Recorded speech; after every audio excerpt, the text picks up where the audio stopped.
اهلا بيكم في قناه ماجيك سكول. رجعت لكم النهارده بفيديو جديد. في الفيديو بتاع النهارده هنشرح مع بعض خدعه سحريه سهله جدا للمبتدئين في العاب الخفه بالكوتشينه.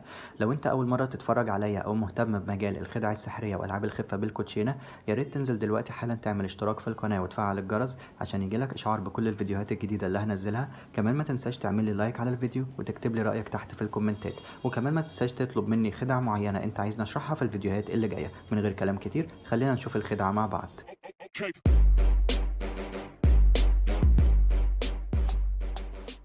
طيب الخدعة بتاعت النهاردة سهلة جدا يا شباب. احنا بكل بساطة هنيجي ناخد اول 4 كروت في الكوتشينة، واللي هما في الحالة دي ال4 وحايد زي ما انتوا شايفين كده قدامكم. طيب بعد ما نطلع ال4 وحايد اللي هما اول 4 كروت في الكوتشينة، احنا عايزين نتأكد ان الكروت دي كروت عادية ما فيهاش اي حاجة غريبة. طيب هنعمل كده ازاي؟ بكل بساطة هنيجي ناخد اول كارت بالطريقة دي وهنبدأ نحطه فوق في الكوتشينة. بعديه هناخد تاني كارت نحطه برضو فوق في الكوتشينة. بعد كده تالت كارت، بعد كده رابع كارت او الكارت الاخير. طيب بعد ما هنعمل كده احنا عايزين برضو نعدهم مرة تانية ونتأكد ان الكروت دي كروت سليمة ما فيهاش اي حاجة غريبة. طيب هنعمل كده ازاي؟ هنيجي نبدأ ننزل الكروت دي واحدة واحدة. ادي اول واحد، وادي تاني واحد، وادي تالت واحد، وادي تالت واحد، وادي اخر واحد معانا. طيب بعد ما هنعمل كده وبعد ما هننزل الكروت مرة تانية في الكوتشينة هنبدأ الخدعة بتاعتنا. طيب هننزل الاربع وحيد دول مرة تانية على الترابيزة بالطريقة دي، تمام. ولكن المرة دي هناخد الواحد تمام، وهنبدأ ان احنا نعمل حاجة مختلفة. هنبدأ ندخله في نص الكوتشينة من تحت بالطريقة دي، تمام. بعد ما هندخله في نص الكوتشينة هقول لكم ان الكارت غريب جدا. الكارت مجرد ما هعمل كده هيطلع يبقى اول كارت فوق في الكوتشينة. طيب في الحالة دي هاخد الكارت وهنزله جنب الباقي الوحايد بالطريقة دي زي ما انتوا شايفين كده، تمام. بعد ما هعمل كده هبتدي ان انا عايز امسك الكوتشينة دي اللي في ايديا دي وابتدي اقسمها بطريقة معينة. طيب هقسمها ازاي؟ هاجي هقسمها مرتين. اول مرة بالطريقة دي، تمام، وتاني حاجة هقسمها وهقلبها كده. طيب بعد ما قسمتها وقلبتها هقسمها مرة تانية، تمام. بعد ما عملت كده، تمام، هسألكوا سؤال سهل جدا. مش انا سايب الاربع وحيد قدامكم على الترابيزة من بداية اللعبة؟ طيب لو جيت عملت كده مرة تاني وجيت هزيت الكوتشينة دي فوق الاربع كروت دول، هنتفاجئ بحاجة غريبة جدا. ان انا لو جيت مشيت على الكوتشينة دي بالطريقة دي هلاقي ان في 4 كروت اتقلبوا من نص الكوتشينة وباقي الكوتشينة عادية خالص ما فيهاش اي حاجة. طيب لو جينا شفنا ال4 كروت دول مع بعض وجينا هنتفاجئ بحاجة غريبة جدا. ان مجرد ما هعمل كده ال4 كروت دول هيبقوا عبارة عن الاربع وحايد اللي انا المفروض كنت سايبهم قدامكم من بداية اللعبة. طيب طبعا هتفتكروا ان الخدعة خلصت على كده او ان انا حاطط 8 وحايد في الكوتشينة وقلبت دول، ولكن هتبقى المفاجأة ان انا لو جيت وريتكم ال4 كروت اللي قدامكم من بداية اللعبة هنتفاجئ ان هما 4 بنات مش الاربع وحايد، وان الاربع وحايد معانا بالطريقة دي، تمام. طيب دي كده الخدعة بتاعت النهاردة. يا رب الخدعة تكون عجبتكم. خلينا نشوف شرح الخدعة على طول مع بعض.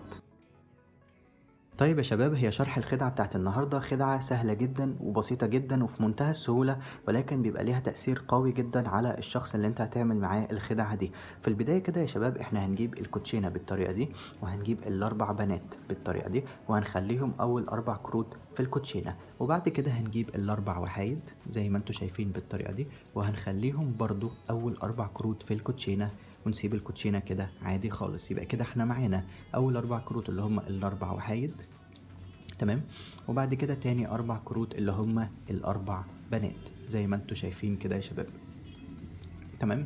وهنحطهم بالترتيب ده وهنبدأ نروح للشخص اللي احنا هنعمل معاه الخدعة بتاعت النهاردة ونبدأ نقول له ان احنا هنوري له اول 4 كروت في الكوتشينه، وفي الحاله دي اللي احنا هناخدهم كده ونوريهم له اللي هم 4 وحايد ما فيهمش اي حاجه غريبه، وهنطلب منه ان هو يشوفهم ويتاكد منهم.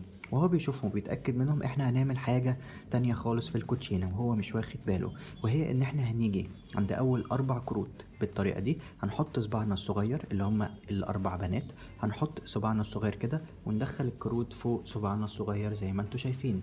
يعني نبقى واخدين بريك تحت اول 4 كروت اللي هم في الحالة دي الاربع بنات. هنمسكهم كده ونحط صباعنا الصغير ونبدأ ننزل ال4 كروت فوق صباعنا الصغير بالطريقة دي، تمام، بحيث يبقى واخدين بريك تحت اول 4 كروت. طيب بعد ما هنعمل بريك تحت اول 4 كروت اللي هم الاربع بنات، هنبدا ناخد الاربع وحيد منه بالطريقه دي. هنقول له احنا عايزين نتاكد ان الاربع وحيد دول ما فيهمش اي حاجه غريبه. هنعمل ده ازاي؟ هناخد اول كارت نحطه كده، تاني كارت هنحطه كده، وتالت كارت ورابع كارت. كده يا شباب احنا اصبحنا واخدين بريك تحت اول 4 كروت اللي هم الوحايد والاربع بنات اللي تحتيهم بالطريقه دي. تمام. طيب بعد ما هنعمل كده هنبدا واحنا واخدين البريك زي ما انتوا عارفين بالطريقه دي، هنبدأ نمسك ال8 كروت كلهم اللي هم الاربع وحايد والاربع بنات اللي تحتيهم بالطريقة دي. هنبدأ نمسكهم كلهم مع بعض، تمام، وهنبدأ كأننا بنعد وبننزل الوحايد كارت كارت عشان نتأكد ان هم كروت عادية. هنبدأ نعمل ده ازاي؟ هنبدأ نمسك الكروت دي بالطريقة دي ونحط صباعنا دوت كده، ونبدأ ننزل اول كارت ونعد. ادي كده 1 2 3، تمام. وهنيجي عند اخر واحد مش هنقلبه لان دوت واحد وتحتيه الاربع بنات زي ما انتوا شايفين، بس احنا واخدين بريك وماسكينه على اساس ان هو كارت واحد. هنيجي عند اخر واحد وهننزله زي ما هو بالطريقة دي. كده اصبح الكوتشينة فيها واحد والاربع بنات زي ما انتوا شايفين، وتحتيها التلات وحايد زي ما انتوا شايفين كده معانا في الخدعة بتاعت النهاردة. طيب بعد ما هنعمل كده هنقول له ان احنا عايزين ننزل اول 4 كروت على الترابيزة. طيب هنعمل ده ازاي؟ هننزل الواحد وهنقول له ان احنا بننزل باقي التلات وحايد، ولكن في الحقيقة احنا بننزل اصلا التلات بنات زي ما انتوا شايفين. تمام. طيب هنبدأ ننزلهم كأنهم وحايد ونقول له احنا كده نزلنا الاربع وحايد على الترابيزة. هنقول له بقى في حاجة غريبة، طبعا ناقص هنا بنت أخيرة احنا عايزين ننزلها مكان الواحد ده. هنعمل ده ازاي؟ هنبدأ نقول له واحنا بنقول له كده هنبدأ ناخد بريك تحت أول كارت اللي هو البنت. هنبدأ نزقه، نحط صباعنا الصغير تحتيه، نبدأ نزقه كده، نحط صباعنا الصغير ونرجعه مرة تانية فوق صباعنا الصغير. هناخد بريك تحت أول كارت، وهناخد الكارت ده هنقول له الكارت دوت غريب شوية. هيسألنا طبعا ازاي. هنبدأ ناخده وهنعمل كأننا بندخله في نص الكوتشينة، هنزق كده من أي مكان زقة أو 2، وبعد كده هندخله تحت البريك اللي احنا واخدينه بالطريقة دي زي ما انتوا شايفين. بعد ما هندخله تحت البريك اللي احنا واخدينه مرة تانية، ادي الواحد هنزق كده من نص الكوتشينة في اي مكان وندخله تحت البريك اللي احنا واخدينه بالطريقة دي. كده اصبح الواحد معانا هو تاني كارت، ولكن الشخص اللي بنعمل معاه الخدعة هو فاكر ان هو في نص الكوتشينة. هنبدأ نقول له طبعا الواحد كده دخل في نص الكوتشينة، ولكن بحركة سحرية بسيطة. مجرد ما هنعمل كده ونرفع البريك اللي احنا واخدينه هنقول له الواحد ده بيطلع اول كارت فوق في الكوتشينة. بعد كده هنعمل ايه؟ بعد كده هنقلب اول كارت اللي هو في الحالة دي الواحد وتحتيه البنت اللي احنا عايزين نحطها هنا، وكأننا بننزل الواحد هنا مقلوب، ولكن احنا في الحقيقة هننزل البنت. هنعمل ده ازاي؟ هنقلب الكارتين مرة تانية مع بعض بسرعة، وهناخد اول كارت اللي هو البنت كأنه واحد، نقول له احنا هننزل الواحد دوت زي ما انتوا شايفين كده يا شباب. هنقلبه كده ونقول له ان احنا هننزل الواحد دوت على الترابيزه وهو في الحاله دي هو البنت. بعد ما هننزل الكارت دوت كده هنيجي لتاني جزئيه في اللعبه او في الخدعه بتاعت النهارده. طيب بعد كده هنعمل ايه؟ هنرفع اول 4 كروت يا شباب بالطريقه دي ونحط صباعنا الصغير تحتيهم ونبدا نحطهم فوق البريك مره تانية زي ما انتوا شايفين كده، تمام. وبعد ما هنعمل البريك زي ما انتوا شايفين ونحط صباعنا الصغير ونحط ال4 كروت فوقيه بالطريقه دي، تمام. هنبدا ان احنا نمسك الكوتشينه بايدينا دي بالطريقه دي كده، واحنا محافظين على البريك تحت اول 4 كروت زي ما انتوا شايفين. احنا هنبقى ماسكين الكوتشينه كده وحاطين البريك، تمام. هنبدا ناخدها بايدينا دي ونبدا نمسكها كده ونحافظ على البريك اللي احنا واخدينه، ونبدا نقسم الكوتشينه قسمتين من الجزئيه اللي تحت البريك اللي هي الجزئيه دي. هنبدا ناخد جزء كده نقلبه يا شباب بمنتهى السهوله زي ما انتوا شايفين كده ونحطه فوق، تمام. واحنا برضو محافظين على البريك اللي احنا واخدينه زي ما انتوا شايفين، وناخد الجزء اللي تحت اللي باقي مرة تانية ونبدأ نقلبه هو كمان ونحطه فوق. بعد ما هنقلبه هنساوي الكروت زي ما انتوا شايفين كده، ونبدأ نقسم الكوتشينة قسمة واحدة بس كمان من اي مكان في النص. هنعمل كده جزئين ونبدأ نحطها كده.